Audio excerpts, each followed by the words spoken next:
So I want to tell you a story. 10 years ago I got my very first iPhone and my favorite app was this thing called iRevolver. And I thought it'd be cool to make a YouTube video that explained how it worked. Spin the chamber and pull the trigger as many times. Boom, you're dead. Until the gun goes off. And then I added some special effects and a viral video was born. And that was a pretty messed up video now that I think about it. Well, we gotta get rid of the body.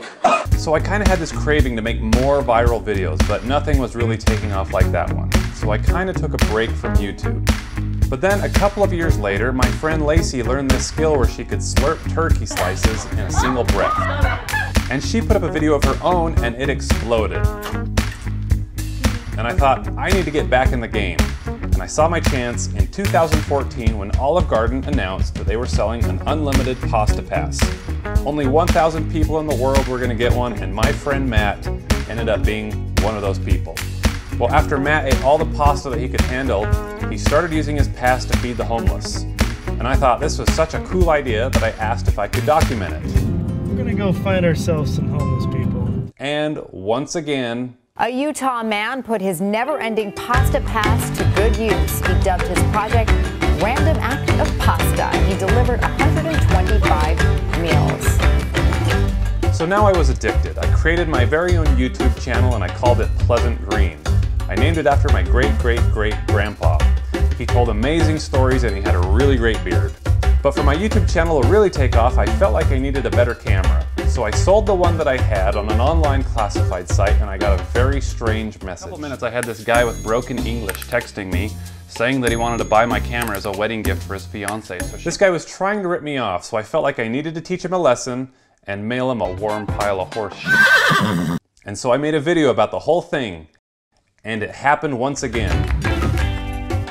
So then I was trying all kinds of new things. I was putting my friend on a hoverboard with skis, I was putting a GoPro on a toilet plunger, but they just weren't taking off like my scammer videos, and people were commenting saying, hey, do more scammer videos.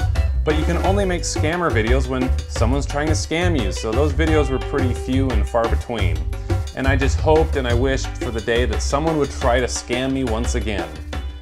And one day the heavens opened. A couple of days ago I get a message on Facebook from a guy named Joel in Liberia.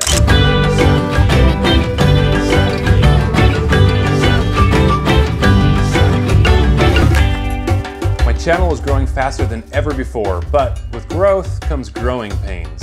I had attracted a bunch of trolls who were dissecting my videos and they were looking for who Joel was or where he lived, and then I started to get scared because if they were to find Joel and if Joel was to get hurt or robbed because of something I did, I couldn't live with myself. So I made the hard decision to pull down all the videos related to Joel and scrape them for every image and address in order to protect his identity, and then re-upload them. And if you know anything about YouTube's algorithm, you'll know that this is channel suicide. All my traffic and subscriber growth came to a screeching halt. But I was determined to climb out of that hole and get my channel back on track.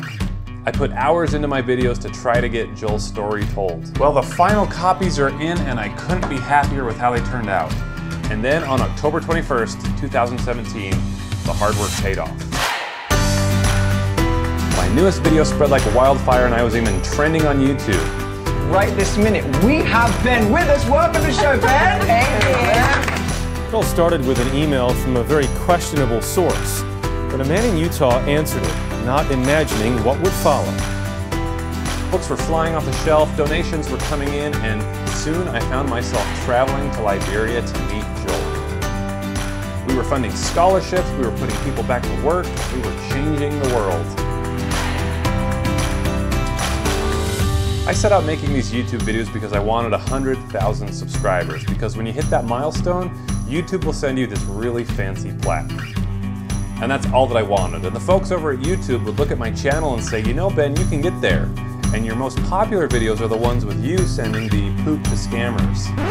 And I thought, well, how can I do this? How can I make more of those videos? How can I have this life-changing experience when I go to the other side of the world and I meet these people who have literally no other way to provide for their families, and then go back to sending them crap? I mean, I just can't do it. And if my channel is going to suffer because of it, so be it. But going forward on this YouTube channel, we're going to use the money that we raised and we're going to invest it back into the people of Liberia. And we're going to do it in a way that creates jobs and opportunities for people. And so if you want to follow this adventure, I hope that you'll subscribe today. So I'm not really sure what the moral of this story is, but if you take anything away from this YouTube video, it's 1, work really hard, 2, be yourself, 3, do a ton of good, and maybe, just maybe, one day you'll end up getting a YouTube plaque.